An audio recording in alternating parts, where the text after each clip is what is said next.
Señores y señoras, muy buenas tardes. Bienvenidos al Auditorio Yoki, sede de nuestra Facultad de Jurisprudencia de la Universidad de Rosario, que hoy nos reúne en el marco del acto de lanzamiento del Instituto Colombiano de Derecho de Familia. Queremos extender un cálido saludo a la doctora Ana Isabel Gómez Córdoba, rectora de nuestra universidad, a la doctora Rocío Araujo Ñate, vicerrectora de la Universidad del Rosario, a la doctora Cristina Pardo Schlesinger, decana de la Facultad de Jurisprudencia, y a la doctora Cecilia Díez Vargas, profesora de nuestra facultad, directora de la especialización en Derecho en Familia y de la maestría en Asuntos Integrales de Familia. Por supuesto, también extendemos un cálido saludo a los miembros fundadores del Instituto Colombiano de Derecho en Familia, promotores de este encuentro. Mil gracias a ustedes por brindarnos el honor de poder acompañarlos en este histórico momento, que como bien lo decíamos con la doctora Cecilia, nos llena de inmensa satisfacción y orgullo a todos los presentes. El orden del día previsto para el día de hoy es el siguiente. Palabras de instalación a cargo de la doctora Ana Isabel Gómez Córdoba, rectora del Colegio Mayor de Nuestra Señora de Rosario. Segundo, palabras a cargo de la doctora Cecilia Díez Vargas, profesora de nuestra facultad, quien relatará el nacimiento y la creación del Instituto Colombiano de Derecho de Familia. Tercero, palabras a cargo de la señora decana de la Facultad de Jurisprudencia, doctora Cristina Pardo Schlesinger, quien compartirá con nosotros la línea jurisprudencial en materia de prohibición del matrimonio de menores de edad. Cuarto, intervención del doctor José Ricardo Buitrago Fernández, quien realizará una exposición en materia de la sociedad de hecho entre concubinos a la sociedad de hecho especial entre compañeros permanentes. Quinto, cóctel y cierre de la sesión. Damos inicio así a nuestra agenda con el primer punto, palabras a cargo de la doctora Ana Isabel Gómez Córdoba, rectora de la Universidad de Rosario, a quien invitamos a la tribuna.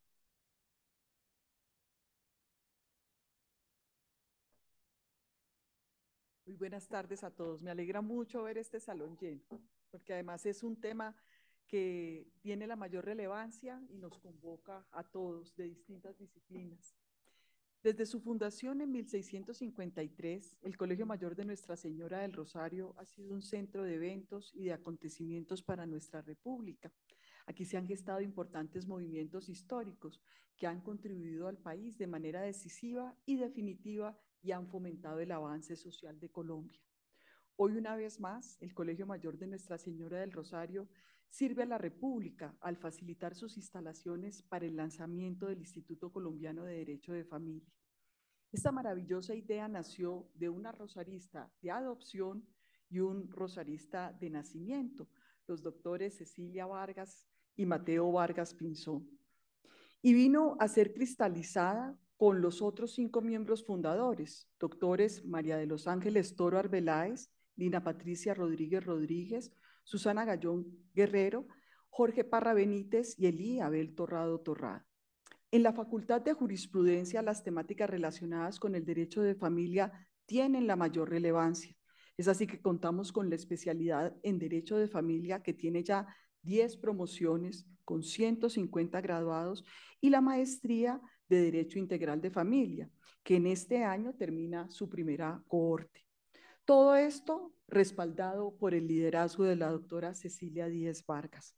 Nuestros egresados están en distintos ámbitos, como la rama judicial, el Instituto Colombiano de Bienestar Familiar, la Procuraduría General de la Nación, diversas fundaciones, la Defensoría de Familia, por citar algunas de ellas.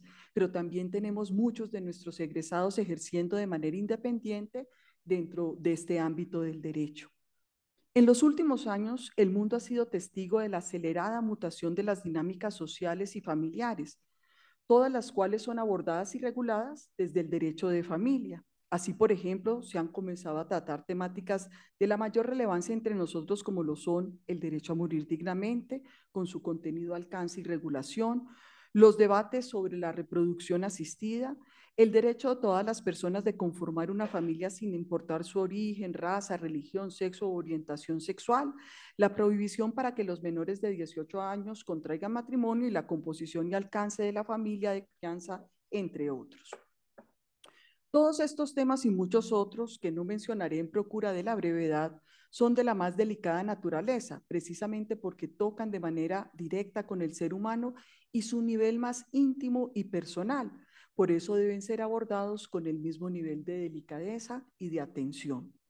En este contexto corresponde celebrar el extraordinario esfuerzo encauzado por los fundadores para crear un instituto exclusivamente dirigido al estudio del derecho de familia, su investigación, sistematización, profundización, desarrollo y avance. Y esto solo es posible cuando existe una materia crítica de personas que han sido formadas, de personas que ya lo ejercen, de personas que publican, de personas que investigan. Esto no se puede hacer de un día para otro.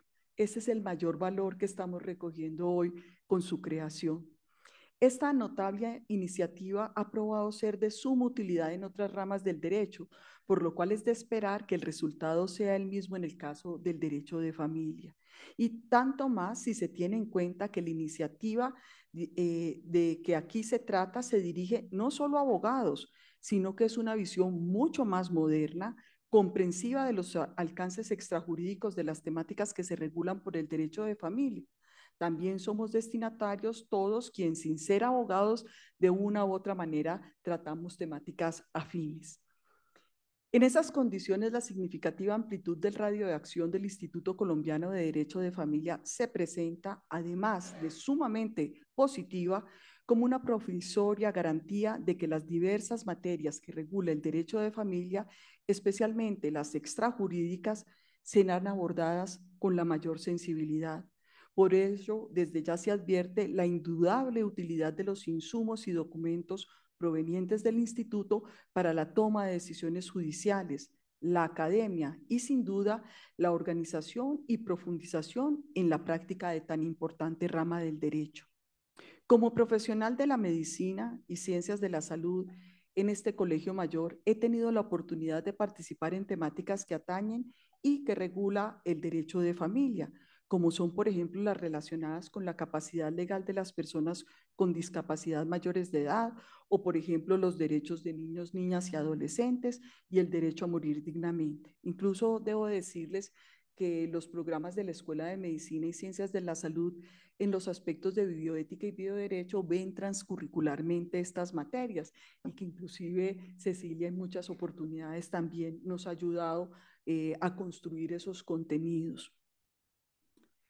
Por ese motivo, no solo como rectora de la Universidad del Rosario, sino también como profesional interesada en los temas jurídicos relacionados con la familia y el derecho de familia, celebro la maravillosa idea cristalizada por los miembros fundadores y auguro los mejores éxitos. Finalmente, desde el Colegio Mayor de Nuestra Señora del Rosario, en nombre de toda nuestra comunidad, le expreso al Instituto Colombiano de Derecho de Familia que siempre tendrá las puertas abiertas en nuestra universidad. En el Rosario, el instituto tiene un aliado dispuesto a colaborar en todo cuanto sea pertinente. Sin otro particular, culmino nuevamente extendiéndoles una especial felicitación a los miembros fundadores y deseándole al instituto un fructífero desarrollo que le permita aportar al crecimiento y desarrollo del país como es su objetivo. Muchas gracias.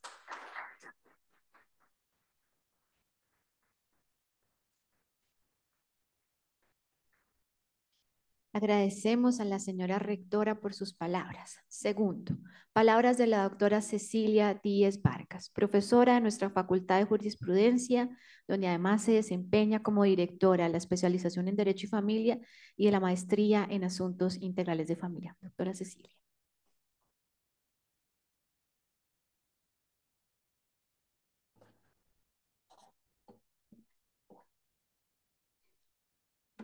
Buenas tardes para todos. Señora rectora, señora vicerrectora, señora decana, señor vicedecano. Es para mí un momento difícil, pero muy feliz. A todos los profesores, directivos y funcionarios administrativos de la universidad, a los miembros fundadores y nuevos miembros activos actualmente. Señores magistrados, señores jueces y señoras jueces de familia, procuradores de familia, defensores y comisarios de familia, funcionarios del ICBF, servidores públicos en general. En forma especial, quiero mencionar a mis estudiantes de la especialización en Derecho de Familia y de la maestría en Asuntos Integrales de Familia. A mi familia acá presente, a Gabriel Jaime, a Astrid y a Pili, muchísimas gracias. A todos los presentes y a los que se encuentran conectados vía acceso remoto, les expreso que hoy celebramos la satisfacción del deber cumplido en compañía de ustedes. Esta es una oportunidad única para dirigirme a todos con el fin de compartir palabras de inspiración y motivación. En cada etapa de nuestras vidas hay momentos especiales que marcan hitos significativos en nuestro camino.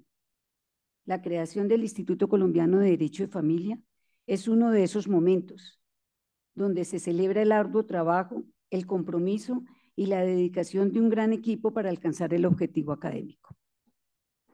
En nombre de los miembros fundadores, como ya nos lo dijo nuestra rectora, doctores Mateo Vargas Pinzón, María de los Ángeles Toro Arbeláez, Lina Patricia Rodríguez Rodríguez, Susana Gallón Guerrero, Jorge Parra Benítez, Eliabel Torrado, y en el mío propio, les extiendo la más cordial bienvenida al evento de lanzamiento del instituto que hoy nos convoca. Es un momento de alegría y emoción, pero también de reflexión sobre el camino recorrido y las lecciones aprendidas. En esta oportunidad donde sale a la luz pública el instituto, transmitiré la importancia en una forma muy sencilla, pero inspiradora, su contenido, que desde nuestros sentimientos podemos decir que es único en la comunidad académica dedicada a la institución familiar y sus normas reglamentarias, recordando que el derecho de familia es una disciplina transversal a todas las ramas del derecho, incluidas otras profesiones. Es una institución que exige un cuidado y a su vez una defensa partiendo de principios jurídicos y de la valoración integral del ser desde diferentes aspectos de la vida, sociales, psicológicos, políticos, culturales, económicos y axiológicos. He sido encargada por los demás miembros fundadores de ofrecer algunas palabras que permiten contextualizar al auditorio y a la audiencia sobre la forma en que nació la idea de crear el instituto, así como de los fines y propósitos que se persiguen. A ello dedicaré los minutos próximos, no sin antes expresarles nuestra más profunda gratitud por su asistencia e invitarlos a participar de esta gran idea que tiene por objeto contribuir al desarrollo de nuestro país y la constitución de un tejido social basado en el amor y la felicidad. Desde hace varios años, junto con el doctor Mateo Vargas Pinzón, alumno,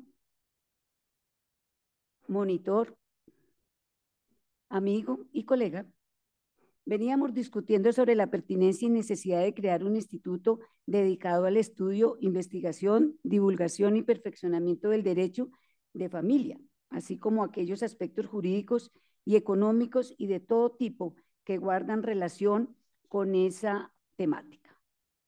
En efecto, al volcar la mirada a otras ramas del derecho, notábamos que las agremiaciones de los profesionales dedicados a las temáticas por ellos abordadas había permitido importantísimos avances en sus campos.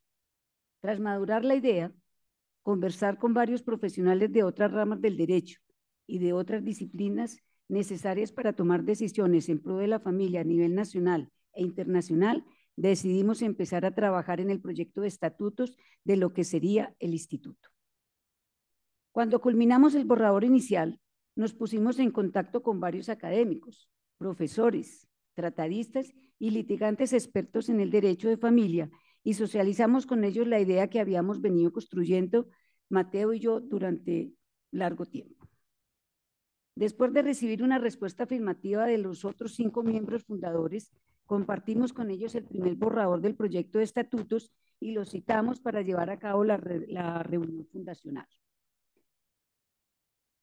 Como orden del día, decidimos dónde se discutirían, entre otros, todas aquellas propuestas de adenda y modificación de los estatutos, trazar los objetivos fundamentales de nuestro instituto y designar los cargos para el primer periodo 2025-2026. La reunión de que aquí se trata se surtió el 5 de marzo de este año. Y allí, después de escuchar, deliberar y votar sobre las diferentes propuestas de los miembros fundadores, se aprobaron los estatutos que hoy rigen al Instituto Colombiano de Derecho y Familia y, por supuesto, se dispuso su creación. Después de ese gran día, los miembros fundadores nos hemos dedicado a tomar las decisiones administrativas requeridas para poner a disposición de toda la sociedad esta maravillosa idea que con mucha emoción y entusiasmo hoy tengo el honor de presentarles. Es así como obtuvimos los registros en la Cámara de Comercio de Bogotá, se cumplió con la inscripción ante la Alcaldía de Bogotá, gestionamos y obtuvimos el diseño de un logo de identificación propia, se creó el correo institucional y se está trabajando en la obtención de una página web, entre otras gestiones de tipo administrativo. Pero quiero dirigir la atención del auditorio en este espacio a los objetivos, lineamientos y organización, sin perjuicio de que pueden acceder a una copia digital en el link que va a aparecer en las pantallas. Para este propósito haré un recuento esquemático de los estatutos con la delantera invitación a todos los presentes a que participen de esta iniciativa tan importante. A hoy tenemos 25 miembros nuevos afiliados. En primer lugar, el instituto tiene por objeto el estudio, investigación, divulgación y perfeccionamiento del derecho de familia, así como aquellos aspectos jurídicos, económicos, sociológicos, psicológicos y de género que guardan relación con la temática de la institución familiar. En aras de honrar el tiempo y con ansias de escuchar a nuestros dos conferencistas, mencionaré los más relevantes, especialmente en las actividades específicas que llevará a cabo el instituto. Primero, promover el posicionamiento científico de los estudios universitarios relacionados con estas materias.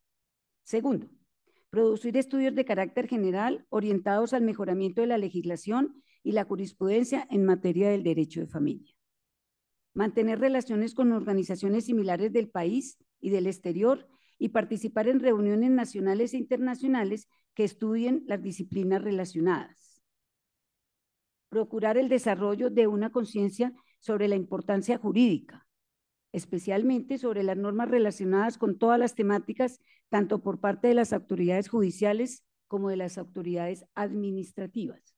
Vuelvo y gracia, todos los señores magistrados, los señores jueces, los señores comisarios, defensores de familia, inspectores de policía y todos aquellos servidores públicos que se dedican a la convivencia sana y pacífica en la sociedad.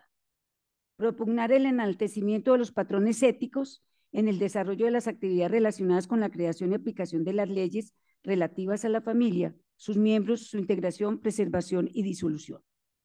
Formar un centro de documentación y relatoría en estudios relacionados con el derecho de familia, así como propender por la edición de publicaciones para la divulgación de los trabajos del instituto, entre otras tantas actividades. En síntesis, el instituto procurará sistematizar y organizar el estudio y la investigación en el derecho de familia a lo largo del país, con la intervención de todos los actores que participan en las materias relacionadas. Asimismo, estará presto a servir como órgano consultivo de las autoridades judiciales y administrativas, si así lo estiman pertinente, para suministrar conceptos y opiniones sobre aspectos relativos a esta gran materia del derecho de familia.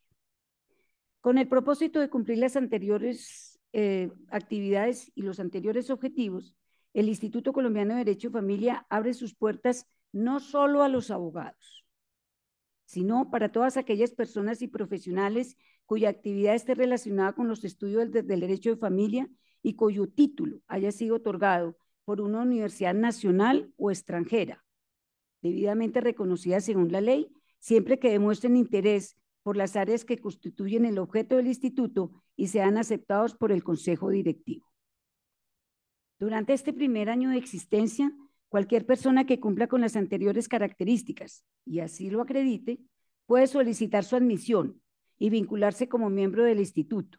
A partir del segundo año de existencia, se requerirá que la solicitud de la interesada, del interesado o interesada venga respaldada por al menos 2 miembros activos del instituto. En cuanto a su estructura orgánica, se tiene lo siguiente. Habrá una asamblea general constituida por todos y cada uno de los miembros y un consejo directivo constituido por máximo 17 personas. Se estableció la composición de la asamblea y del consejo directivo y sus respectivas funciones. Es importante resaltar que el consejo directivo se compondrá por 10 consejeros rotativos elegidos anualmente por la Asamblea General y los consejeros honorarios que correspondan. Los miembros fundadores seremos considerados a partir del segundo año de vigencia consejeros honorarios. Asimismo, se elegirá la comisión académica, que se integrará por el presidente, el vicepresidente, el director académico y 5 consejeros elegidos por mayoría del consejo. En este momento, quiero expresar mi eterna gratitud, especialmente a Dios y a la Santísima Virgen por la luz brindada y a todas las personas que ofrecieron un apoyo decidido a lo largo del camino y de las cuales siempre recibimos con el grupo de trabajo palabras de aliento para perseguir los sueños y metas que hoy son realidad. A la rectora, a la vicerrectora y a la decana, que siempre nos han ofrecido un soporte, siempre han expresado una voz de aliento y siempre recibimos los brillantes aportes que han quedado grabados en nuestros corazones. Infinitas gracias. A Carolina Gutiérrez y a Caterín Pedraza, que fueron ángeles con sus aportes e iniciativas y por lo tanto se logró superar cada escaño interno y externo que debía cubrirse, reciban nuestra eterna gratitud. A Mateo, con quien he desarrollado ideas comunes y distantes también. Y a los miembros fundadores, les deseo que continúen cosechando los éxitos profesionales y docentes que siempre los han acompañado. Pero en especial, reciban desde mi corazón los agradecimientos porque en este camino, al lado de ustedes, siempre me he fortalecido con la sapiencia de ustedes. A toda mi familia, les agradezco la compañía presencial y a mi hija, mi yerno y mis nietas que no pudieron estar presentes, y de corazón les reitero que sin ustedes nada en mi vida sería posible. Por último, quiero recordar que en este bello camino enfrentaremos innumerables desafíos académicos y profesionales, pero desde la fortaleza y solidez de cada uno se lograrán superar, con el detalle que siempre nos ha caracterizado a todos y a cada uno. Todos hemos crecido y se ha transformado a lo largo de este proceso y hoy estamos listos para recibir a todos y a cada uno de los aspirantes a ser miembros del instituto, con la esperanza que brillaremos dentro de la sociedad y la familia con gran humanismo, ética y felicidad. A todos los que están vinculados por acceso remoto, que son 84 personas, gracias por su compañía. Sin ustedes tampoco hubiera sido posible este gran evento. Y quiero en este momentico cederle este micrófono a Mateo. Creo que fue la persona con que maduramos la idea. Y gracias, Mateo, y te cedo el micrófono en este instante.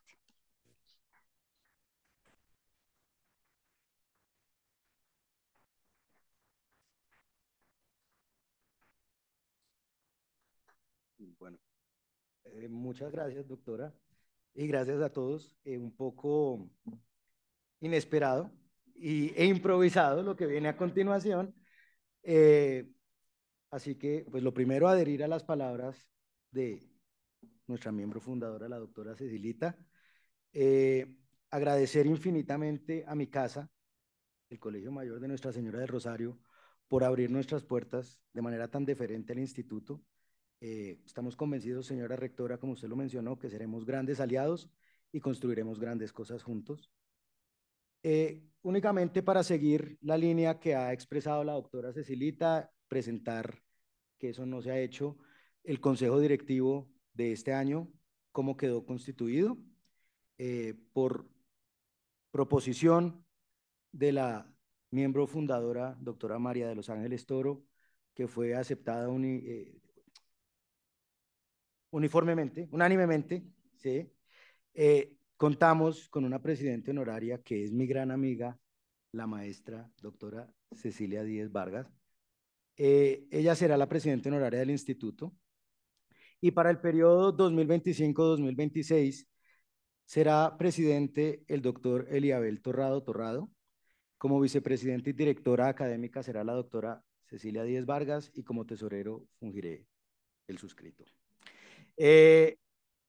Para finalizar, la invitación naturalmente a que se unan al instituto. Ver aquí personas de tan distintas naturalezas y disciplinas, magistrados, jueces, abogados litigantes en otras áreas del derecho, como el derecho de los seguros o el derecho tributario, ver médicos, ver psicólogos, es muy importante porque estoy convencido y estamos convencidos, y esa fue la visión de este instituto, que vamos a construir grandes sinergias porque el derecho de familia es mucho más que simplemente jurídico. Así que los invitamos a todos para que empecemos a construir país y para que continuemos construyendo patria de la mano en lo que sigue. Muchas gracias.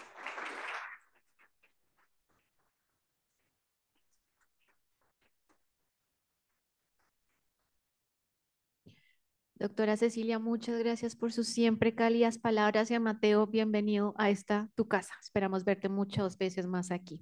Seguimos con el tercer punto de la agenda, palabras de la doctora Cristina Pardos Lessinger, decana de la Facultad de Jurisprudencia de la Universidad de Rosario, a quien invitamos a la tribuna.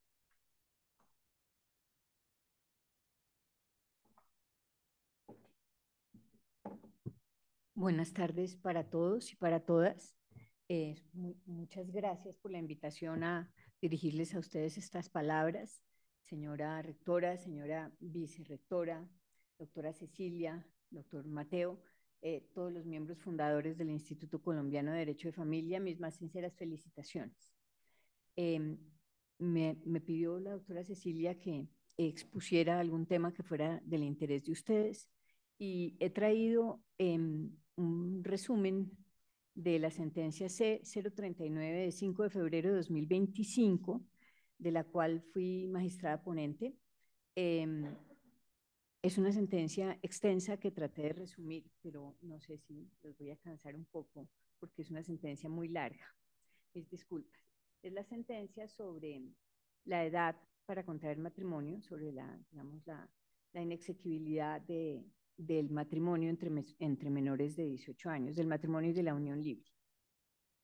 En esta sentencia, la Corte Constitucional estudió una demanda contra los artículos 117, 124, 140, numeral 2 del Código Civil, que establecían en su orden, primero, que los menores de 18 años no podían contraer matrimonio sin el permiso expreso por escrito de sus padres.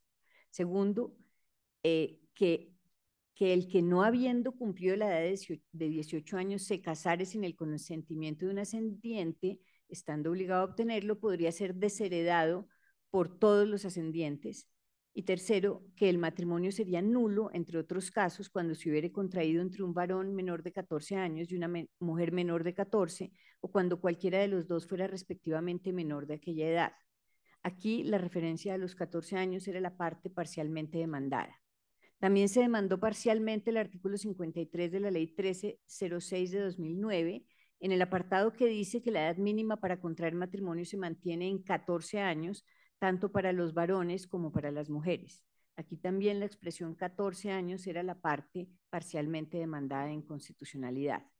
Los demandantes alegaron que las normas acusadas, en tanto concedían plena validez y efectos jurídicos al matrimonio civil con o entre personas menores de 18 años, habrían vulnerado el bloque de constitucionalidad y más específicamente el artículo 16.2 de la Convención sobre la eliminación de todas las formas de discriminación contra la mujer, por sus siglas en inglés, CEDAW, interpretado primero a la luz de lo previsto en el artículo primero de la Convención sobre los Derechos del Niño y segundo, desde la óptica de otros criterios hermenéuticos que sin ser directamente vinculantes, como lo es el llamado soft law, eran relevantes para fijar los alcances de la norma en términos del mayor estándar posible de protección a la niñez. Dentro del término otorgado para intervenir en el proceso de constitucionalidad, se recibieron 15 intervenciones, de las cuales 6 abogaron por la declaratoria de inexequibilidad de todas las normas demandadas. 8, solicitaron la declaratoria de inexequibilidad de los artículos 117 y 124 del Código Civil y la exequibilidad condicionada del inciso 2 del artículo 140 del mismo código y el artículo 153, perdón, del artículo 53 de la Ley 1306 de 2009, en el entendido de que la edad mínima para contraer el matrimonio es de 18 años. Estos dos grupos de intervinientes sostuvieron por unanimidad la nocividad del matrimonio que el matrimonio infantil genera, especialmente en las niñas y adolescentes mujeres, así como su incompatibilidad con las disposiciones del bloque de constitucionalidad alegada por los demandantes. Una de las intervenciones sostuvo que la decisión de la Corte en este asunto no podía imponer a la Iglesia cambios en su legislación y tampoco podía imponerse a las comunidades nativas. La Procuradora General de la Nación solicitó a la Corte Constitucional declarar inexequibles las expresiones acusadas. Luego de citar el artículo 16.2 de la CEDAW y de referirse a lo dispuesto en la recomendación número 31 de 2014 emitida conjuntamente por el Comité para la Eliminación de la Discriminación contra la Mujer, en asocio con el Comité de los Derechos del Niño, puso de presente que esta recomendación había exhortado al Congreso de la República para que, en cumplimiento de la Convención de la CEDAW, eliminara de la legislación todos los marcos normativos y regulatorios que permitían el matrimonio y las uniones en menores de 18 años, puesto que constituyen un vínculo forzado que vulneraba los derechos humanos y perjudicaba la salud y el desarrollo de los niños, niñas y adolescentes. En las consideraciones de la Corte, inicialmente se constató la competencia de ella para resolver la demanda, se confirmó la aptitud de la misma y luego se verificó la inexistencia de cosa juzgada que impidiera conocer el asunto. Sobre este punto, la sentencia explicó que ello era así por dos motivos centrales. En primer lugar, porque en ninguna sentencia anterior la Corte Constitucional se había pronunciado de fondo sobre la edad mínima para que el matrimonio fuera válido y produjera todos sus efectos jurídicos. Y en segundo término, porque en ninguno de los asuntos examinados por la Corporación anteriormente se había planteado un cargo por la presunta vulneración del artículo 93 de la Constitución, es decir, aquel que se refiere al bloque de constitucionalidad en sentido estricto. Estudiado lo anterior, la Corte consideró necesario hacer una integración normativa de las normas acusadas con el artículo primero de la Ley 54 de 1990, por el cual se definen las uniones maritales de hecho y el régimen patrimonial entre compañeros permanentes. Esto por cuanto dicha norma regulaba los efectos civiles de las uniones maritales de hecho, una cuestión de estrecha y necesaria conexidad con el contenido normativo de las disposiciones demandadas, por lo cual, de no integrarla en el estudio de la demanda, pues esto haría devenir en inocua la decisión de la Corte. Teniendo en cuenta lo anterior, la Sala Plena se propuso resolver el siguiente problema jurídico. Las normas que reconocen efectos jurídicos a los matrimonios y uniones maritales de hecho con o entre personas menores de 18 años desconocen el bloque de constitucionalidad en Colombia, en específico los artículos 16.2 de la CEDAW y primero de la Convención de los Derechos del Niño. Dado que la corporación ejerció el control de constitucionalidad respecto de normas legales que versaban sobre una práctica que ha sido calificada como nociva para los niños y las niñas, pero que afecta desproporcionadamente a las niñas, la Sala Plena advirtió que aplicaría el enfoque de género en los términos señalados por la jurisprudencia constitucional. Sobre este punto explicó que juzgar con enfoque de género comporta una cosmovisión desde la cual es posible interpretar todo tipo de situaciones y ahondar en ellas, permitiendo identificar y problematizar la posición de discriminación estructural que envuelve a las niñas, adolescentes y mujeres. Aunque la actuación oficiosa de la Corte en esta materia se entienda como una actividad que agrega elementos a una controversia, en el fondo lo que busca es visibilizar cuestiones que están presentes, pero no suelen advertirse sin un ejercicio detenido y consciente.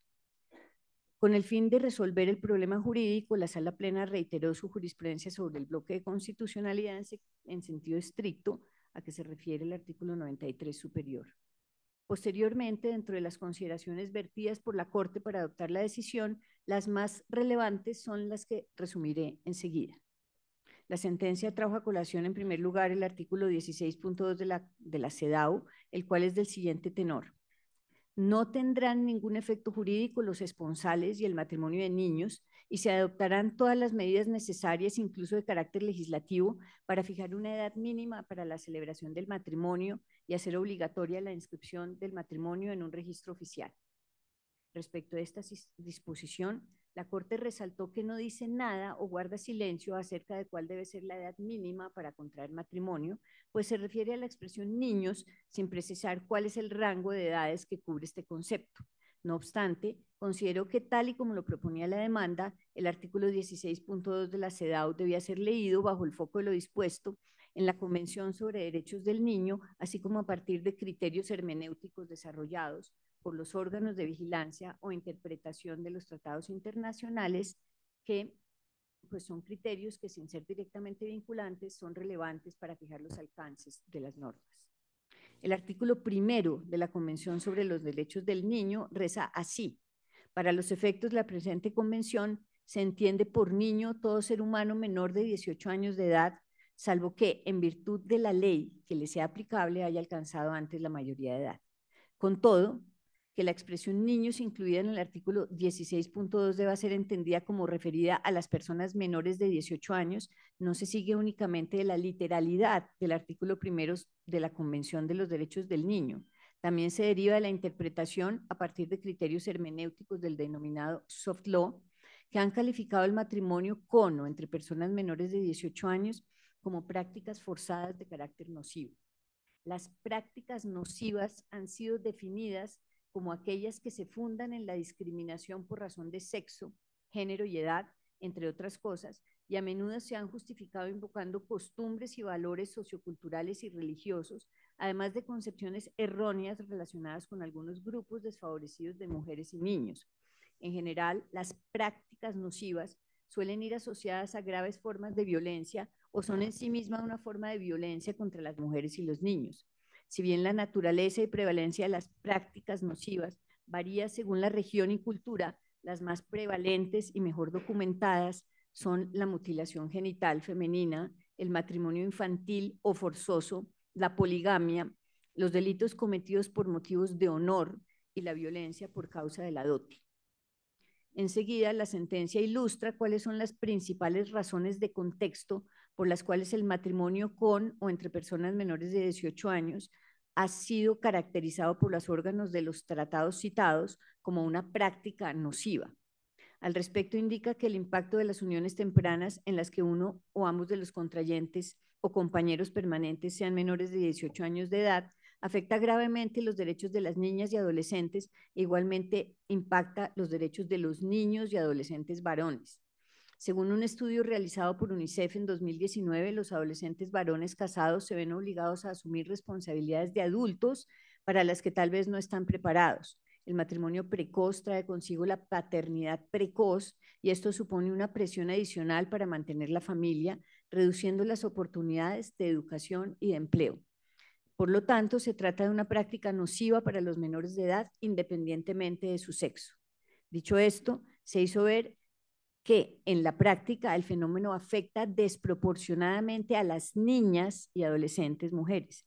Según el informe del DANE de 2021, la Encuesta Nacional de Demografía y Salud de 2015 arrojó que en total, en el rango de edad entre 15 a 19 años, la cifra de unidas y casadas en mujeres es del 13.3%, mientras que en los hombres es del 2.9%, cifra mucho menor.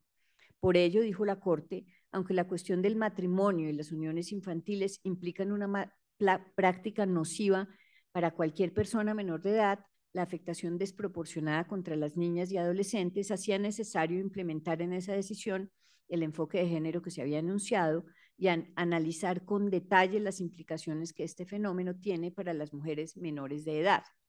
Los informes e investigaciones coinciden en destacar las repercusiones restrictivas de las uniones y del matrimonio con o entre personas menores de 18 años sobre el cabal ejercicio de los derechos de las niñas y adolescentes, especialmente de los derechos a la educación y a la salud. Las investigaciones han puesto de presente, por ejemplo, las consecuencias negativas para las niñas y adolescentes del embarazo subsiguiente al matrimonio o a las uniones precoces y han señalado cómo estos fenómenos contribuyen a aumentar el grado de vulnerabilidad social y económica de las niñas y adolescentes, con repercusiones negativas profundas en su salud física y mental. Han destacado que en estos casos suelen presentarse mayores complicaciones obstétricas como el parto prematuro, bajo peso al nacer y mortalidad materna e infantil. Las investigaciones y estudios han coincidido en resaltar igualmente las consecuencias negativas de los matrimonios y uniones tempranas con o entre personas de menores de 18 años en el acceso a la educación de las niñas y adolescentes. Así, por ejemplo, un informe del Banco Mundial ha puesto de presente que las niñas se casan a menudo debido a la presión de los padres y familiares, la pobreza y la falta de alternativas. Las uniones y el matrimonio con o entre personas menores de 18 años no solo impiden que las niñas y adolescentes estén en condiciones de ejercer a cabalidad su derecho a la educación, adicionalmente contribuyen a perpetuar un ciclo intergeneracional de pobreza y exclusión.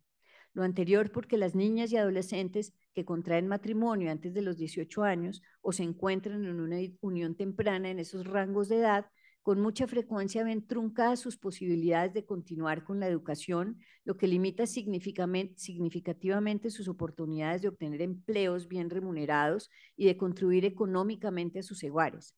Al respecto, se ha destacado igualmente que la realidad descrita no solo impacta negativamente la existencia de niñas y adolescentes consideradas individualmente, sino que se proyecta negativamente y de manera profunda en el desarrollo económico de sus comunidades y países. Se ha recordado que el acceso a la educación constituye una condición para contar con oportunidades laborales.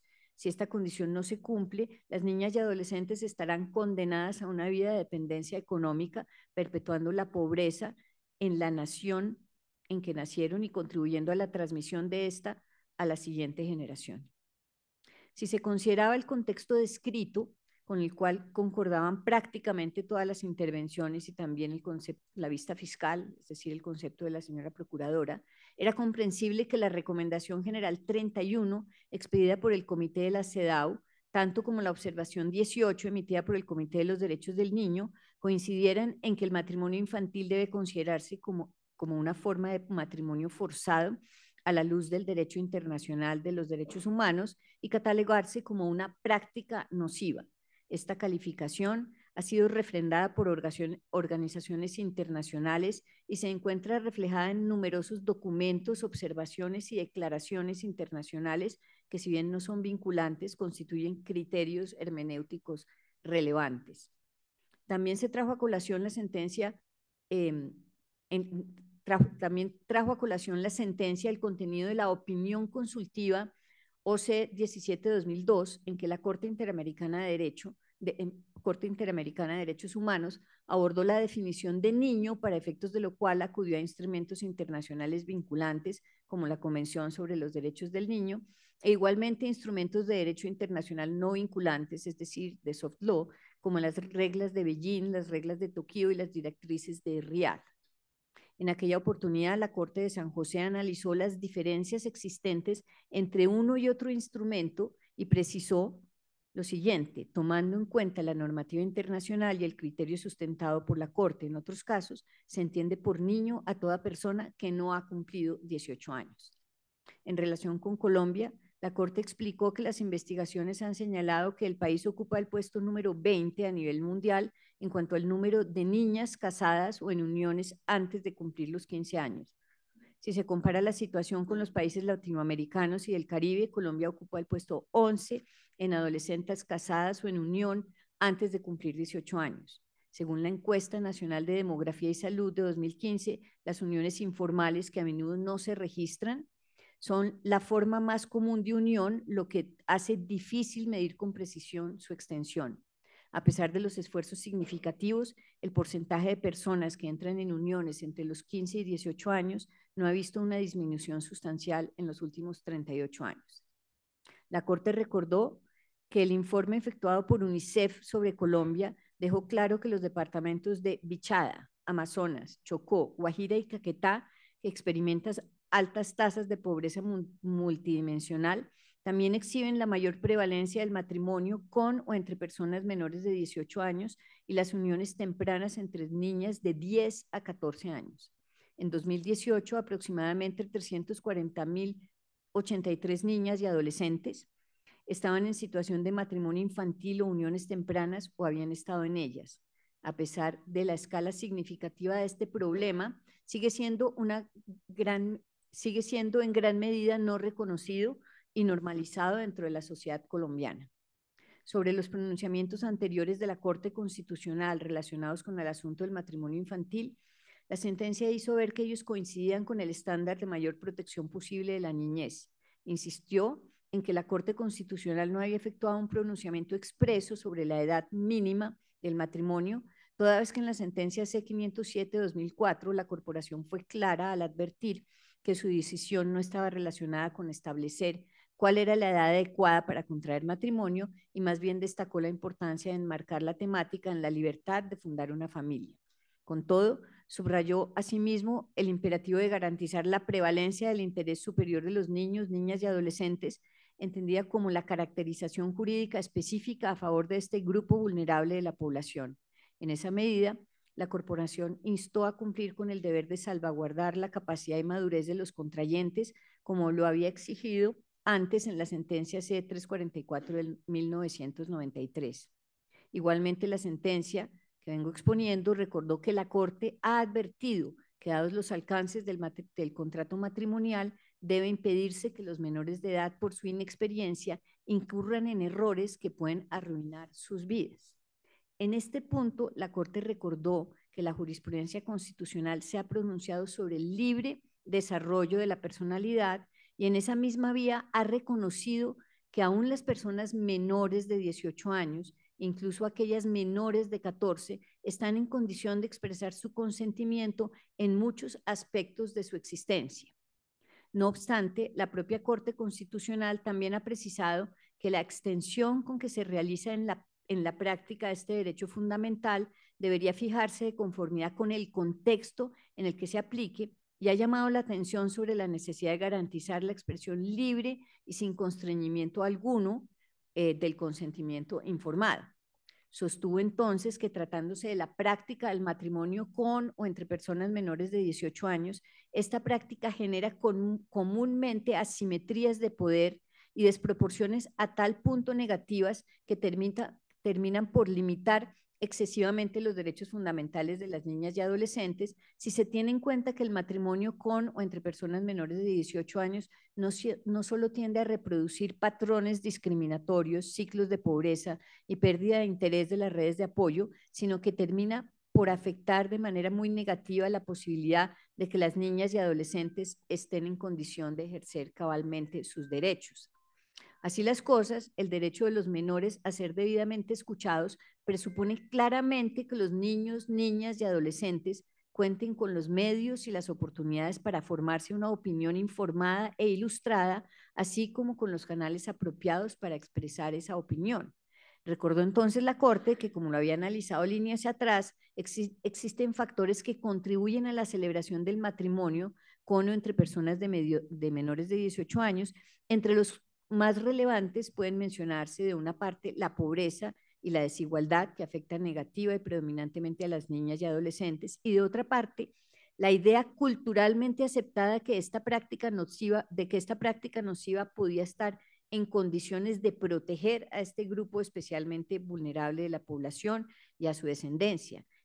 Estos dos aspectos, entre muchos otros, inciden en que las niñas o adolescentes usualmente no se encuentran en condición de expresar su consentimiento de manera libre, autónoma e informada, y menos aún de ser debidamente escuchadas. Es más, en la gran mayoría de los casos, las niñas y adolescentes no son escuchadas y, si eventualmente lo fueran, en efecto, de todos modos, por lo general, no cuentan con la información ni con la formación indispensables para exteriorizar una voluntad libre y autónoma, pues este suele estar conectada con las ideas estereotipadas de la función de la mujer en la sociedad, así como vinculadas con un supuesto carácter protector del matrimonio que carece de asidero real en la práctica, pero tiende a aceptarse sin cuestionamiento alguno por estar profundamente arraigada en el imaginario sociocultural hegemónico.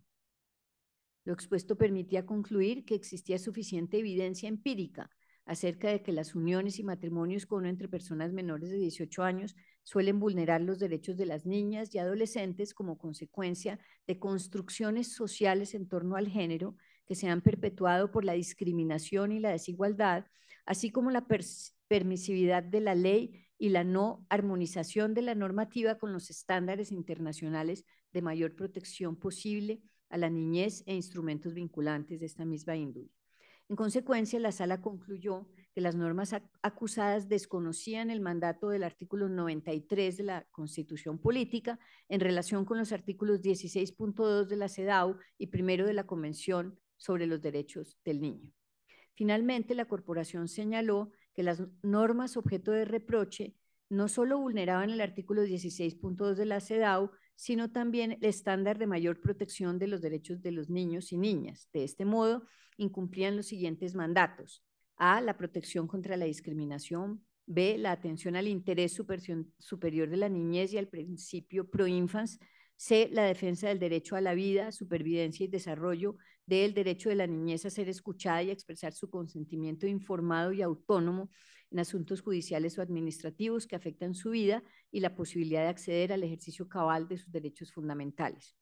Por otra parte, la Corte Constitucional constató que el alcance de la sentencia versaba exclusivamente sobre las normas relativas al matrimonio civil y a los efectos de la unión marital de hecho, por su similitud con el matrimonio civil, pero ni la demanda ni la decisión de la Corte tenían el alcance de invadir la esfera de la autonomía de los pueblos indígenas respecto de sus formas tradicionales de conformación de familia.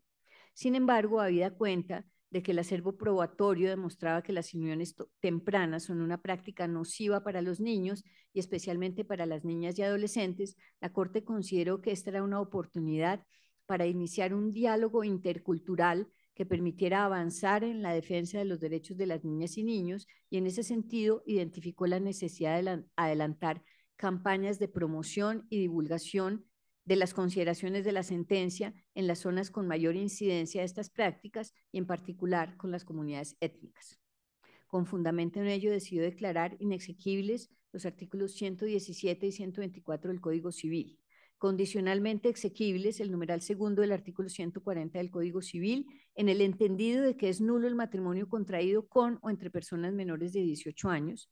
El inciso segundo del parágrafo 53 de la Ley 1306 de 2009, en el entendido de que la edad mínima para contraer matrimonio es de 18 años, y el artículo primero de la Ley 54 de 1990, en el entendido de que la edad mínima para conformar una unión marital de hecho es de 18 años.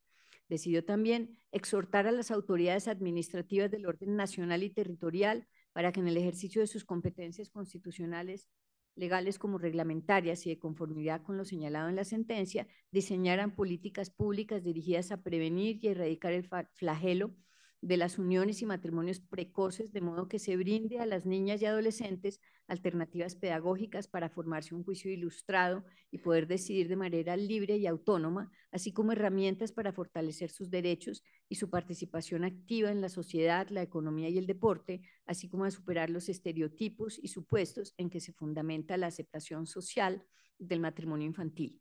Decidió también ordenar a la Defensoría del Pueblo que en ejercicio de su labor de difusión y promoción de los derechos humanos, a partir de la notificación de la sentencia, adelantara las labores para identificar las zonas del país en las que exista mayor incidencia del matrimonio infantil y uniones tempranas, implementara en esas zonas campañas pedagógicas dirigidas a difundir la sentencia y a promover los derechos de las niñas y las adolescentes, involucrando principalmente a los pueblos y comunidades étnicas, comunidades campesinas, así como la comunidad académica. La sentencia C039 de 2025 fue adoptada el 5 de febrero de este año. Los artículos 117 y 124 del Código Civil fueron derogados por el artículo 20 de la Ley 2447 del 13 de febrero de 2025, publicada en el Diario Oficial número 53029 de este mismo día. Es decir, esos artículos fueron derogados cuando ya no estaban en el ordenamiento jurídico en virtud de la declaración de inexequibilidad de la sentencia. Cabe aclarar que el comunicado de prensa de la sentencia C039 fue del 10 de febrero, es decir, antes de la publicación de la ley, y la publicación incluía la parte resolutiva. El artículo 140 del Código Civil, que establecía como causal de nulidad del matrimonio el haberse contraído por o entre personas menores de 14 años y que había sido declarado exequible en el entendido de que era nulo el matrimonio contraído entre o con personas menores de 18 años, fue modificado por el artículo 20 de la Ley 2447 del 13 de febrero de 2025 para señalar que la causal de nulidad del matrimonio se refiere a haberse contraído por personas de menores de 18 años. Es decir, el Congreso modificó la redacción en el mismo sentido de la declaración de exequibilidad condicionada. Respecto del inciso segundo del parágrafo 53 de la Ley 1306 de 2009, que decía que la edad mínima para contraer matrimonio se mantenía en 14 años, y que la Corte declaró exequible en el entendido de que la edad mínima para contraer matrimonio es de 18 años, el artículo 5 de la Ley 2447 de 2025 modificó el texto del parágrafo que ahora dice que para todos los efectos legales relacionados con la presente ley, el infante y el impúber se equipararán al niño y niña definido en el artículo 3 del Código de la Infancia y Adolescencia. De igual manera, el menor adulto se equipara al adolescente de ese estatuto. El artículo 3 del Código de la Infancia dice que se entiende por niño o niña las personas entre los 0 y los 12 años y por adolescente las personas entre 12 y 18 años de edad. En mi sentir, esta modificación no fue suficientemente clara respecto de la edad a partir de la cual se puede contraer matrimonio. Creo que en este punto el condicionamiento de la sentencia daba mayor claridad. Cosa distinta ocurre con la modificación introducida por el artículo 10 de la Ley 2447 de 2025 al artículo 1 de la Ley 54 de 1990, que ahora dice que a partir de la vigencia de esa ley y para todos los efectos civiles se denomina unión marital de hecho la formada entre dos mayores de 18 años que, sin estar casados, hacen una comunidad de vida permanente y singular. Aquí sí, la nueva ley dio claridad suficiente. Además, añadió que para todos los efectos civiles se denominan compañeros permanentes a los mayores de 18 años que forman parte de la unión marital de hecho. Y el parágrafo agrega que en caso de presentarse una unión marital de hecho en las que uno o ambos de los compañeros sea menor de 18 años, se deberán activar los mecanismos de restablecimiento de derechos y no se reconocerán los efectos de las uniones maritales de hecho formadas por menores de 18 años. Hasta aquí la sentencia. Muchas gracias por su paciencia.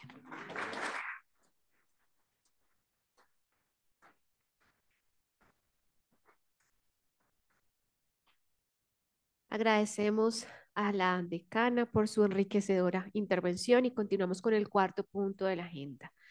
Intervención del doctor José Ricardo Buitrago Fernández, a quien invitamos a la tribuna.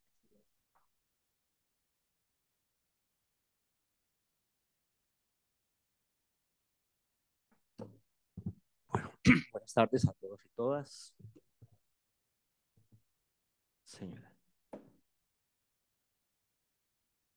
Ok, perfecto. Bueno, un caluroso saludo a todos los que están aquí presentes, a las directivas de la universidad, la señora rectora, la vicerrectora, la señora decana, a todos quienes conformaron y fundaron este instituto, y particularmente a usted, doctora Cecilia, quien ha sido el alma de este instituto y quien ha tenido pues la deferencia siempre de invitarme para que podamos discutir algunos temas que consideramos son importantes. Y hoy en este lanzamiento pues vamos a llevarlo a cabo. Hace unos días, la doctora Cecilia, con el Colegio de Abogados Rosaristas, tuvo a bien llevar a cabo un conversatorio sobre la sociedad civil especial. Y entonces invitamos, o la autora invitó a la autora Marta Patricia Guzmán Álvarez, quien era o quien fue la magistrada ponente de esa importante sentencia. Y nos acompañó aquí el maestro Parra Benítez, mi compañera la doctora Laura Luz Macastro, la doctora Cecilia y quien habla. Y nos quedó una sensación cuando terminamos ese conversatorio de que existe una inseguridad jurídica frente a ese compañero permanente que tuvo a bien tener una comunidad de vida con él, con ella o con ella, si ya hablamos hoy de los no binarios, cuando no se ha disuelto la sociedad conyugal. Entonces, queremos en el día de hoy pues hacer una exposición sobre el particular como un aporte hoy a este lanzamiento, porque como dijo la doctora Cecilia, vamos a tener que discutir muchos temas, vamos a fomentar academia y por eso queremos en el día de hoy pues empezar con un aporte, doctora Cecilia. Y esperamos a lo largo de todos estos años tener la oportunidad de discutir todos aquellos quehaceres, todos esos inconvenientes y esos problemas jurídicos que tenemos, particularmente en nuestra jurisdicción ordinaria especializada en Derecho a Familia. Entonces, vamos a mirar, a tratar de solucionar un problema que se presenta con estos compañeros permanentes. Para ello, pues me voy a apoyar en unas diapositivas. Vamos a mirar aquí una línea jurisprudencial. Y para no ser impreciso, pues las traigo aquí a colación, teniendo en cuenta que tengo aquí un auditorio calificado y no quiero ser impreciso en lo que voy a decir. Entonces, miremos aquí.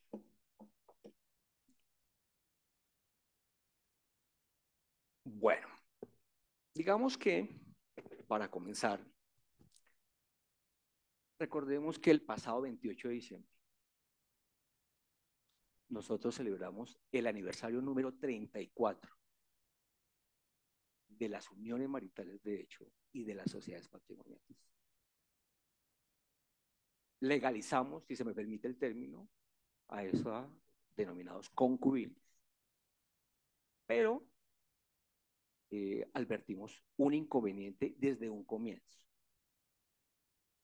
porque con mucha regularidad uno encuentra, y ustedes lo saben, que aparece la demandante, quien señala que ha convivido 20 años con su compañero permanente, que han tenido unos hijos, que adquirieron unos bienes importantes, de los cuales la mayoría de ellos está en cabeza de la contraparte, pero que él desafortunadamente está casado y no disolvió su sociedad conyugal. Y entonces quiere saber de qué manera, cuál es la herramienta que tenemos para que ella pueda reclamar esos bienes. O dos, que también es muy frecuente en nuestro medio, se presenta la demanda con los mismos supuestos de los 20 años, con los bienes. Y cuando se le notifica al demandado del escrito inaugural, él responde diciendo: señor juez o señora jueza, yo no me opongo a que se declare la unión. En efecto, hemos vivido estos 20 años. Pero me resisto a que se declare la sociedad patrimonial. Por una razón, es que yo soy casado hace 30 años. Y entonces aporta el registro civil correspondiente. Y entonces, ese problema lo hemos venido teniendo en estos 34 años que entró en vigencia. Y por ello, pues queremos, después de esa conferencia que tuvimos con la doctora Marta Patricia, mirar qué alternativas tenemos. Es decir, cómo es que nosotros vamos a solucionar este inconveniente. Bueno, entonces, fíjense que cuando aparece la ley 54 del 90, ese 28 de diciembre, que entró en vigencia un 31, frente a la forma como se conforma la unión marital, no tenemos inconveniente. El inconveniente ha sido con lo que tiene que ver con la sociedad patrimonial. Fíjense que a diferencia de la sociedad conyugal, en el mismo momento en que yo me caso, de acuerdo con el artículo 180, nace la sociedad conyugal, salvo que haya hecho capitulaciones matrimoniales, un acuerdo prenupcial. En la sociedad patrimonial no ocurre eso, porque lo que la ley dijo es que se presume que nace siempre y cuando se reúnan unos requisitos que están en el literal A y en el literal B. En el literal A, como estaba redactado originalmente, que es como aparece aquí en la diapositiva, pues decía que cuando hubiese una unión marital de hecho, por un lapso no inferior a 2 años, inicialmente entre un hombre y una mujer, que no tuvieran impedimento para contraer matrimonio, se conformaría la sociedad patrimonial. Pero posteriormente, como ustedes saben, con la sentencia 075 del 2007, de ese 2 de febrero, con ponencia del doctor Escobar Gil, se permitió que las parejas del mismo sexo también pudiesen tener una sociedad patrimonial. Y recientemente, como lo acaba de exponer la doctora Cristina, en esta sentencia 039, entonces se dijo que tanto la unión como la sociedad patrimonial no se podía conformar, sino con personas que superaran el umbral de los 18 años. Y sumado a eso, como también lo acaba de decir la doctora, la ley 2447 del 13 de febrero también señaló que la edad mínima eran los 18. Entonces, frente al literal A no hay problema. El inconveniente surge en el literal B de la ley 54, que es este. Porque el legislador tuvo a bien, previendo que podía haber uniones maritales con personas casadas, que para la conformación, para el nacimiento de esa sociedad patrimonial, si él o ella estuviese casado, esa sociedad conyugal estuviera disuelta, inicialmente, ya no es así, liquidada, y que haya permanecido por lo menos 1 año, dijo la norma, de esa disolución para poder acceder, para poder conformar, para que se presuma que nazca la sociedad patrimonial. Y es ahí donde radica el problema. Entonces, vamos a presentar, de acuerdo con lo que nos ha enseñado la jurisprudencia en todos estos años, de qué manera vamos a dirimir, cuál es la alternativa, la solución, la tesis que hoy, 9 de octubre, no está del todo clara. Y de ahí la importancia del tema. Bueno, entonces, no podríamos comenzar sin olvidar que mucho antes de la ley 54 del 90, nosotros ya habíamos hablado de una sociedad hecha entre concubinos. Ustedes recordarán que era una forma, en su principio, de una comunidad de vida que no se encontraba regulada en la ley. Pero en esa época de oro de la corte, de los años 35 a 40, aparece esta sentencia que la referencian todas las decisiones judiciales del 30 de noviembre al 35, con ponencia del doctor Eduardo Zuleta, que por primera vez en el país autoriza una sociedad de hecho civil o comercial entre concubinos, con una condición, que no podían ninguno de los dos estar casados. Entonces, no se autorizó esa comunidad de vida, de lo que hoy tenemos unión marital, pero sí la conformación de un patrimonio, con una condición también, o una segunda condición, que se pudiese establecer un contrato de sociedad, bien sea civil o mercantil, con lo que eso implica. Año 35. Bien. Llegó el 90. Legalizamos la unión marital. Presumimos el nacimiento de la sociedad patrimonial. Entonces la Corte Suprema de Justicia, con estas de varias sentencias, yo solamente voy a destacar las que a mi juicio me parecen son las más relevantes. Después del 90, aquí con ponencia del doctor César Julio Valencia, 28 de octubre, y después con el doctor Munarca en el 2005. Dijo, tal y como se ha venido llevando a cabo, o se sigue la línea del año 35, se puede conformar sociedades de hecho para aquellas personas que tienen ese impedimento según el cual la sociedad conyugal no se ha disuelto. Entonces dijo, nosotros tenemos una solución. Y la solución está no ante la jurisdicción ordinaria especializada en derecho de familia, sino la civil. Entonces, señora o señor, si su compañero tiene la sociedad conyugal sin disolver, acuda al juez civil. Y allí usted podrá reclamar esos derechos. Pero eso sí, supeditados al tema de que había que conformar una sociedad civil o mercantil. Es decir, había que probar los aportes, el ánimo societatis, la participación de las utilidades, es decir, lo que implica tener una sociedad. Y entonces, nosotros los abogados nos empezamos a doler del tema, porque no siempre se podía advertir o probar o establecer esos aportes, sobre todo cuando él o ella, digamos, tenía era ama de casa, por ejemplo, como mi mamá, como mi abuela.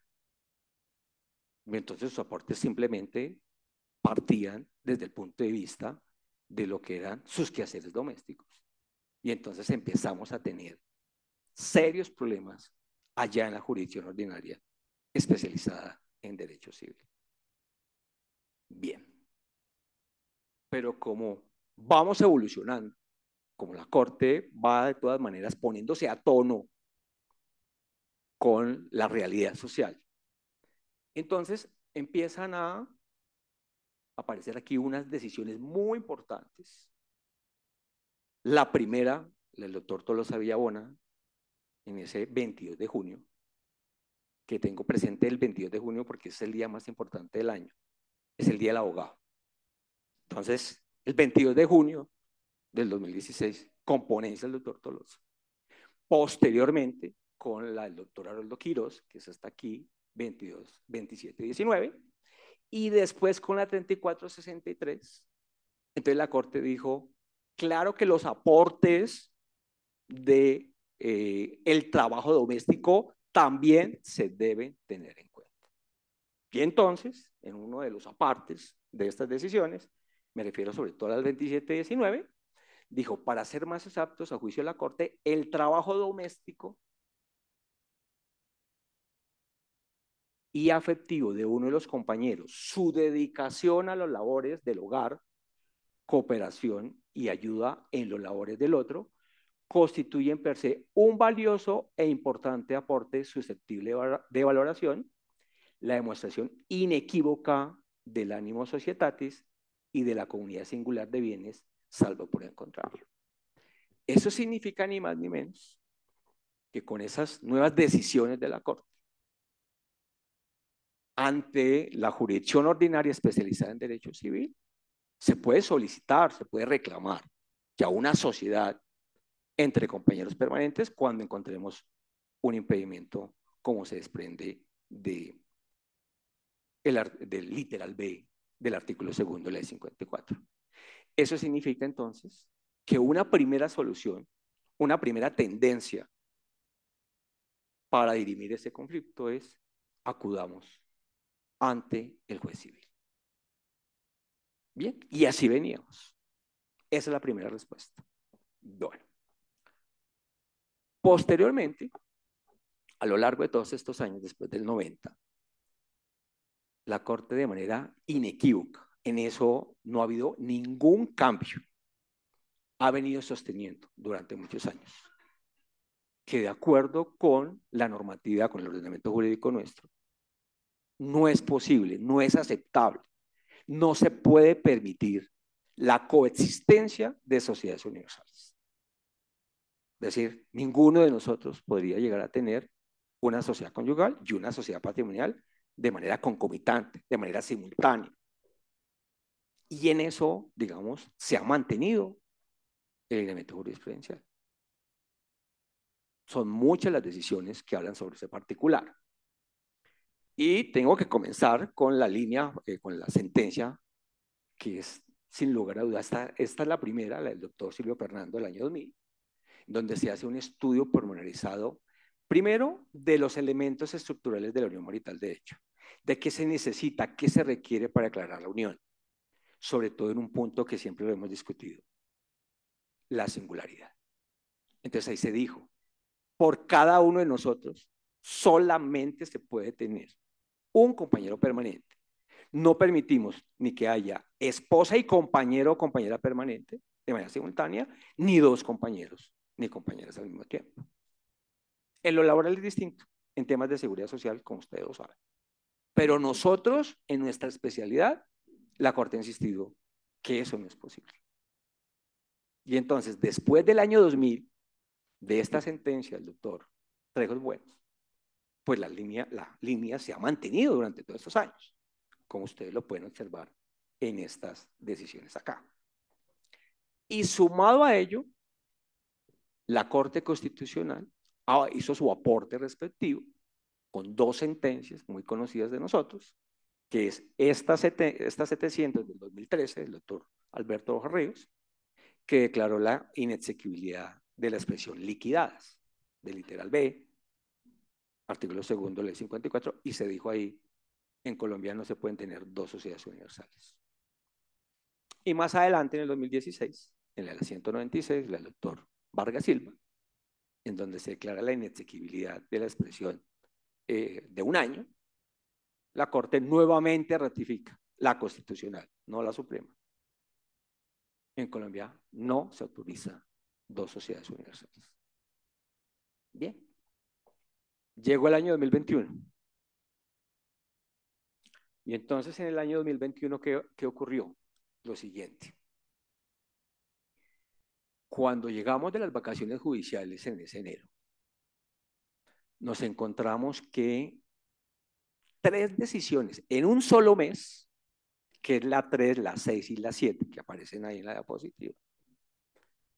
La Corte, en 2 de ellas, casa la sentencia de unas decisiones que provienen de Bucaramanga, de la Sala Civil Familia, de San Gil y de Medellín, en donde en esos casos, a pesar de que había sociedad conyugal vigente, el tribunal declaró la sociedad patrimonial. Y entonces la Corte casa y dice que ese acto de rebeldía, voy a utilizar la expresión que dice la Corte, contradice el precedente judicial que hasta ahora teníamos antes de la 2340 y que no se aceptaban los argumentos de los tribunales superiores señalados. Y dice, aquí no hay sociedad patrimonial con personas casadas, con sociedad conyugal sin disolver. ¿Por qué traigo a referencia a ello? Porque eso fue en enero del año 2021. Sin embargo, encontramos en la número 7 un salvamento de voto que va a ser muy importante en lo que vamos a decir, que es el doctor Tolosa Villabona, un magistrado muy ilustre que aportó mucho al derecho de familia en sus sentencias, pero pues él tuvo siempre una visión distinta en muchos temas, entre ellos este. Entonces él en el salvamento de voto de la número 7, que es el que viene de Bucaramanga, él dijo, mire, la sociedad conyugal se disuelve realmente desde la separación de hecho definitiva. Digo, aquí la Corte se equivoca. Se puede tener en cuenta una separación de hecho definitiva, irreversible, irrevocable, y por consiguiente se puede declarar la sociedad patrimonial. Pero finalmente es salvamento de voto. Y entonces, en el 2021, estábamos así, en enero. Y con sorpresa, llegó aquí la sentencia, la famosa sentencia 4027, en donde aparece una segunda alternativa, una segunda posibilidad de dirimir este conflicto. Y entonces, como ustedes recordarán, es una sentencia muy famosa del 14 de septiembre. ¿Quién fue el ponente? El doctor Tolosa Villabona. El mismo que había salvado el voto en enero, ahora le correspondió a él ser el magistrado ponente.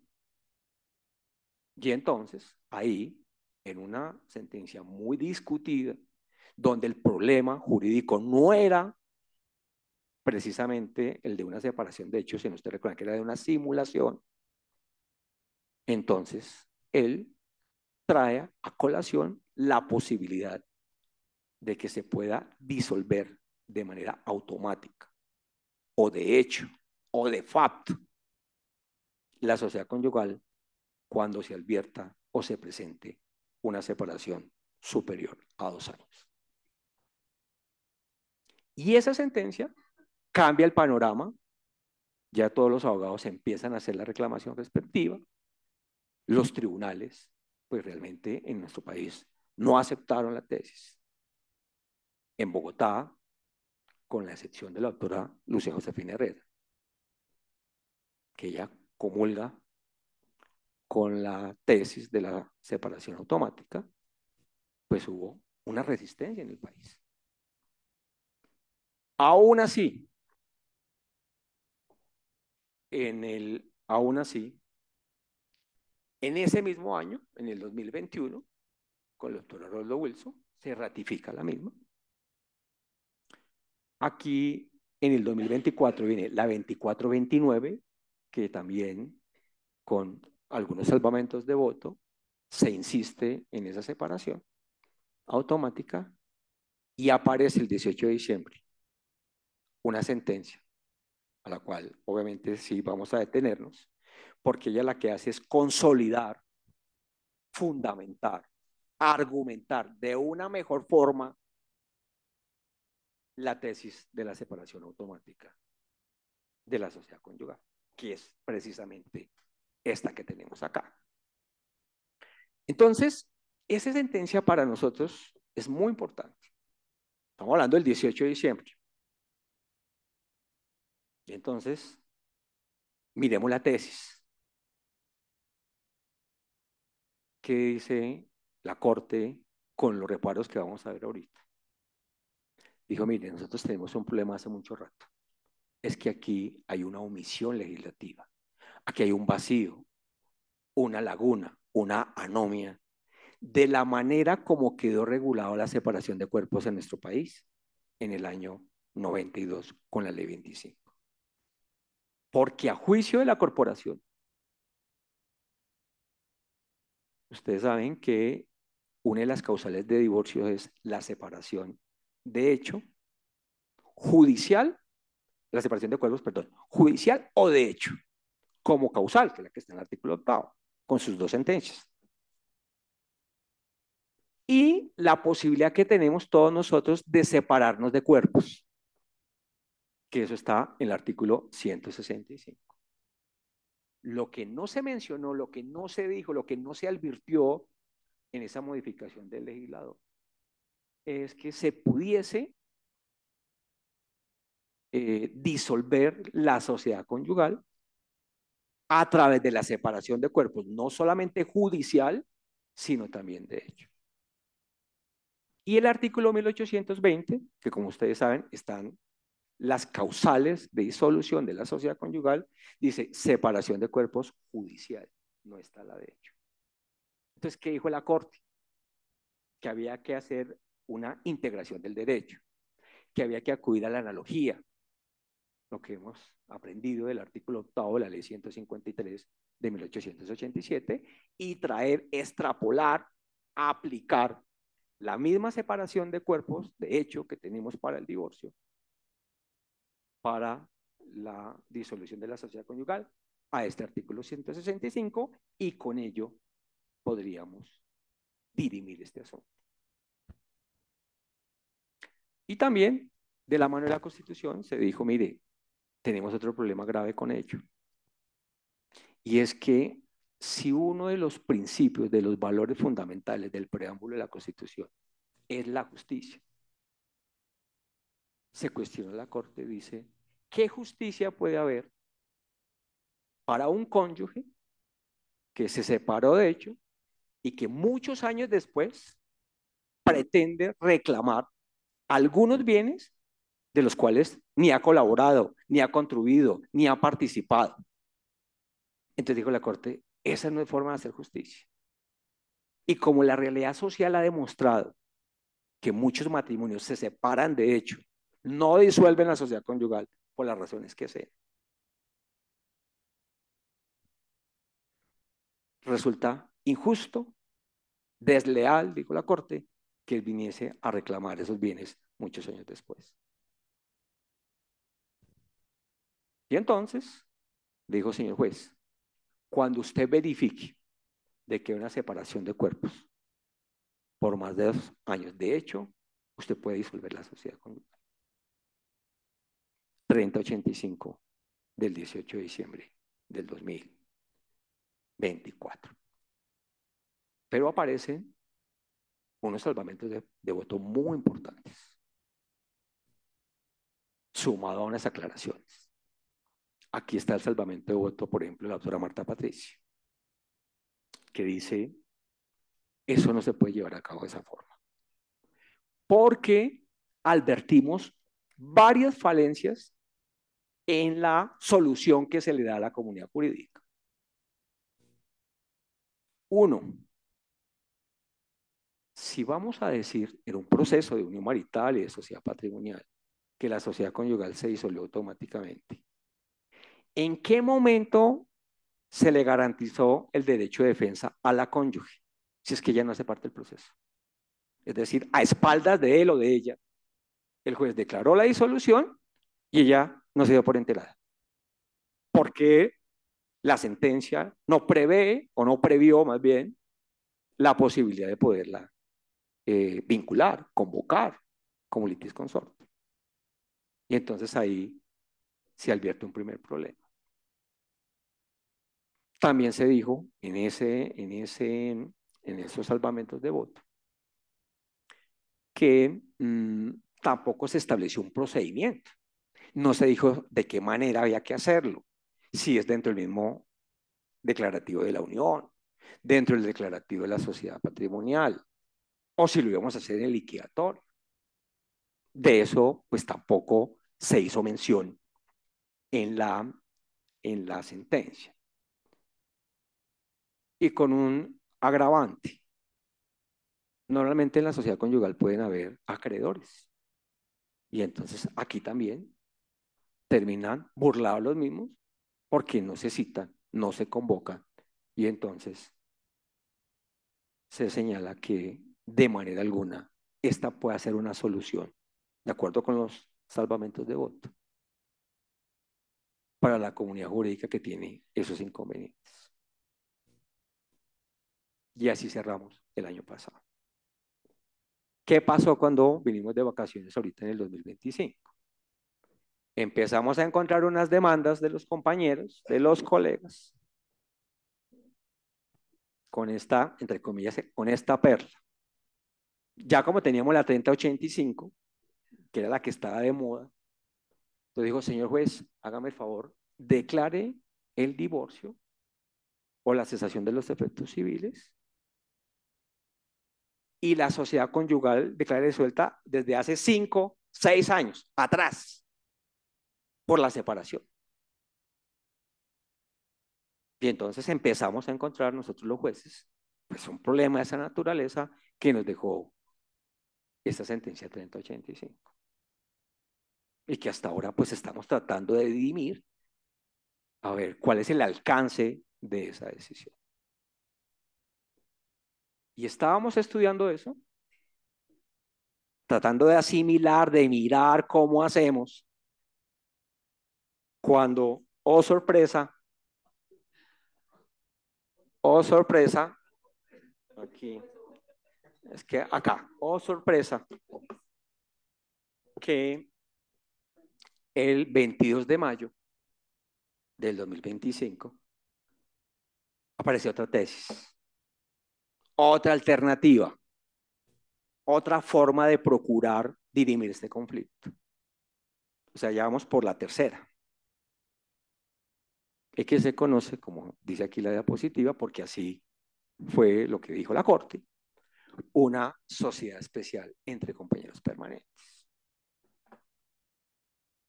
¿Quién fue la ponente? La misma doctora que había salvado el voto, que el que salva el voto y cuando le toca ser ponente, entonces defiende la tesis. Entonces ella, que fue con el debido respeto, un tanto vehemente en el salvamento de voto del 18 de diciembre del 2025. Ahora le tocó el turno a ella y entonces dice, no, yo no comparto las tesis tradicionales, no comparto las otras dos alternativas.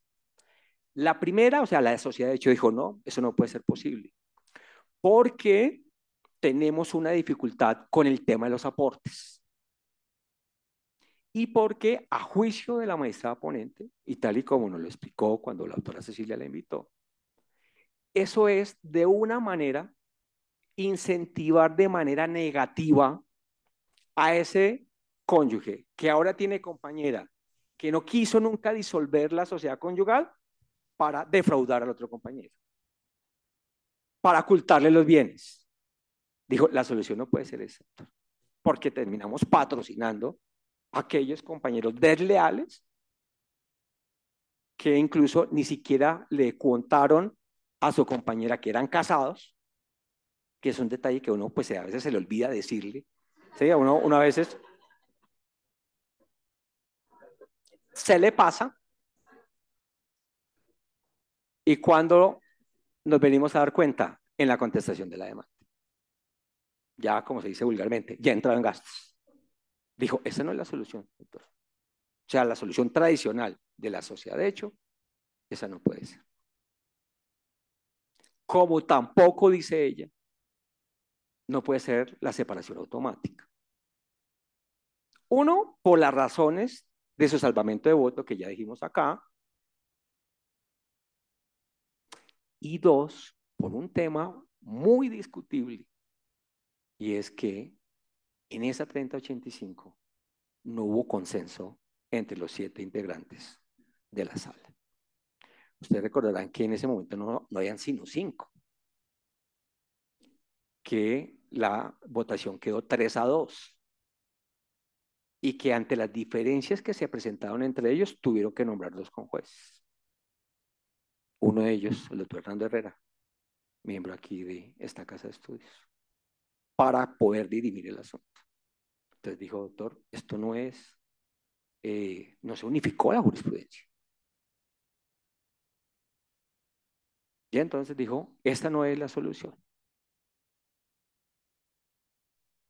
Más bien, busquemos otra alternativa, hagamos otra propuesta en donde podamos garantizarle tanto los derechos económicos a la cónyuge como al compañero permanente. Y entonces aparece unas propuestas, o unas subreglas más bien, que delimitan un camino, o dice, si se acreditan estos presupuestos, se puede declarar una sociedad civil. La primera de ellos, dijo la Corte, esta es una sociedad de hecho especial, porque ahí se le bautizó en la sentencia, de naturaleza civil, con una condición. Esto no es universal. Esta es una sociedad singular. Pues para evitarnos el problema de la coexistencia, que eso sí se ha sostenido siempre. Y esta solamente puede ser declarada para aquellos compañeros permanentes, así uno de ellos estuviese casado, que hubiese superado 2 años, que es el término mínimo, porque la Corte Constitucional, y era una sentencia muy conocida, la 257 del 2015, con ponencia de la doctora Gloria Ortiz Delgado, Gloria Estela Ortiz Delgado, había dicho el tiempo mínimo para aquella seguridad jurídica son 2 años. Perfecto. Y entonces dijo, señor juez, mire, revise, primero que sea una sociedad civil especial, singular, no universal. Que se acredite una convivencia no inferior a 2 años. 3, acá, parta de cómo es singular.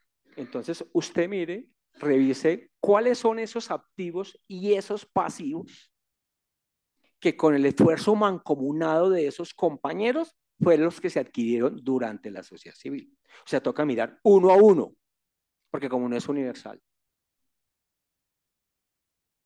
Sumado a ello, entonces, digo, doctor, el procedimiento ese que ella criticó en la 3085 puede ser un proceso liquidatorio igual al que tenemos nosotros cuando se hace liquidación de la sociedad conyugal o la liquidación de las sociedades, de la sucesión o la liquidación de la sociedad conyugal o patrimonial.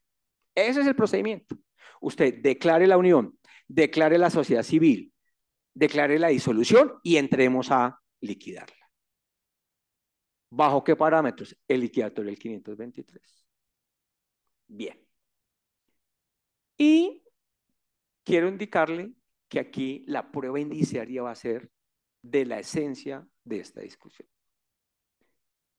Porque si los bienes fueron adquiridos a título oneroso, usted debe partir, debe inferir razonablemente que fueron adquiridos por los compañeros permanentes. Entonces, la naturaleza de oneroso le podrá indicar a usted que ese bien hace parte de la sociedad civil especial. Y, perdón, acá, discúlpeme.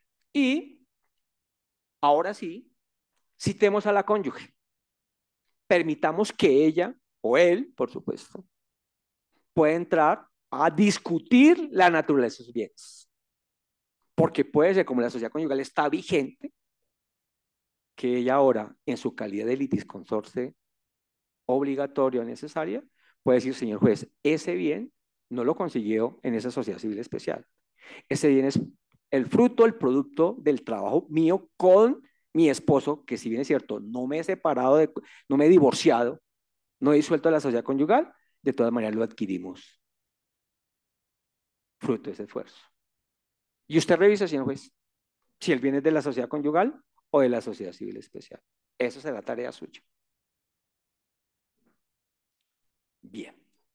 Y dijo acá que si de los bienes que se declaran dentro de la sociedad civil especial, yo le doy a la compañera que no tiene ningún impedimento, su 50%, el otro 50% que le pertenece al compañero que está a su vez casado, esos bienes harán parte del haber de la sociedad conyugal. Un poco enredado, yo sí.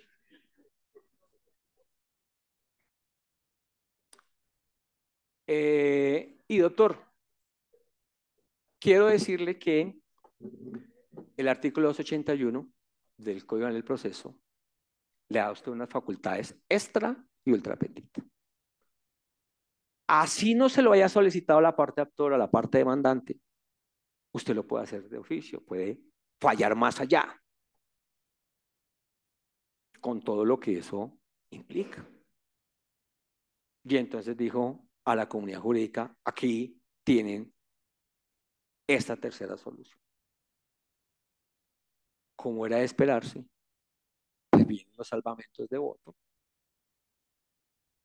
Uno, pues del doctor Tejero Duque, le había sido el ponente del anterior, ella fue quien salvó el voto, entonces ahora invertimos, ella presenta y yo salvo el voto.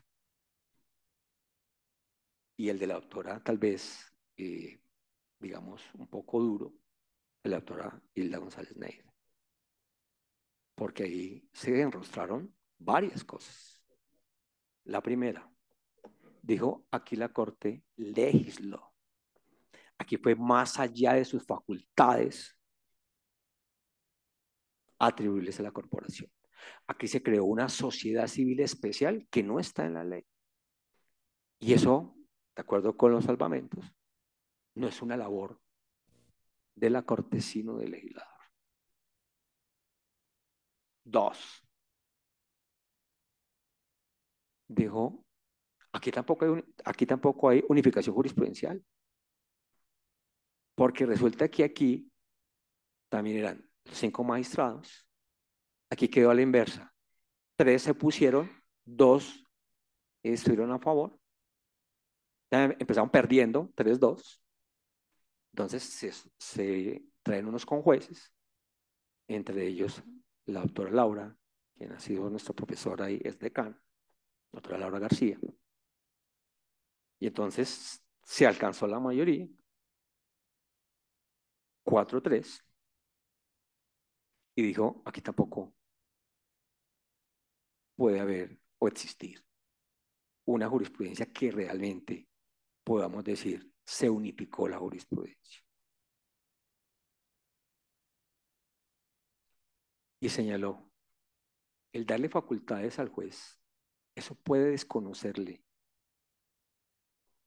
derechos a los acreedores, a terceros.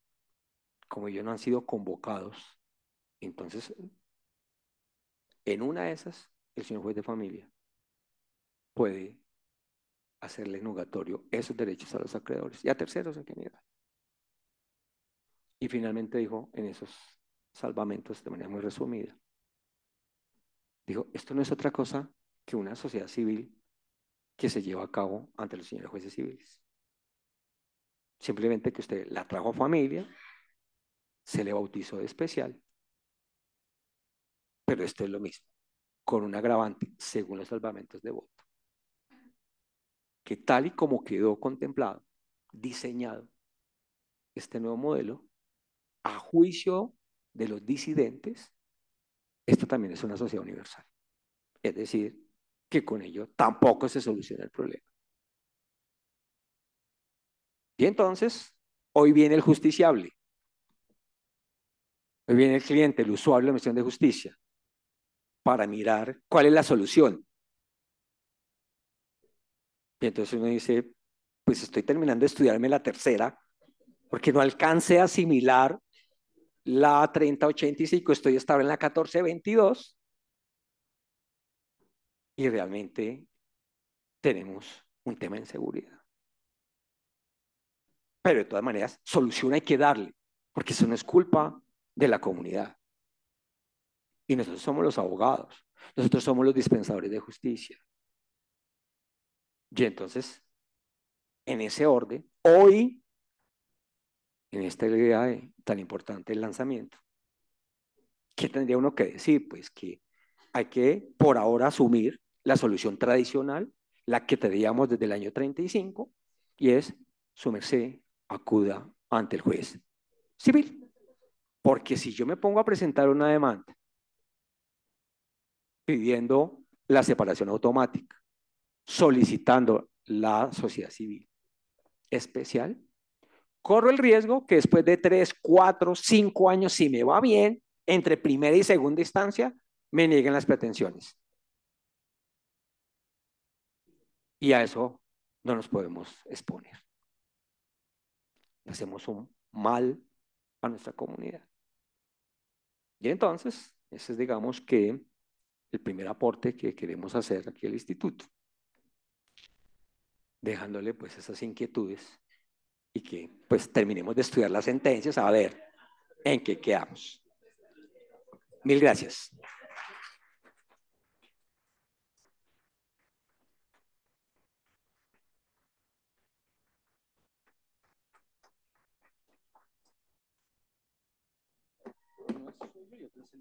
Listo, no se preocupe. Muchísimas gracias, doctor Buitrago, y con su intervención nos permitimos dar cierre a este evento. En nombre de la Universidad Rosario y de los miembros fundadores del Instituto Colombiano de Derecho en Familia, queremos agradecer la presencia a todos y los invitamos a disfrutar de unos pasabocas dispuestos a la salida del auditorio en honor a todos ustedes. Muy buenas noches.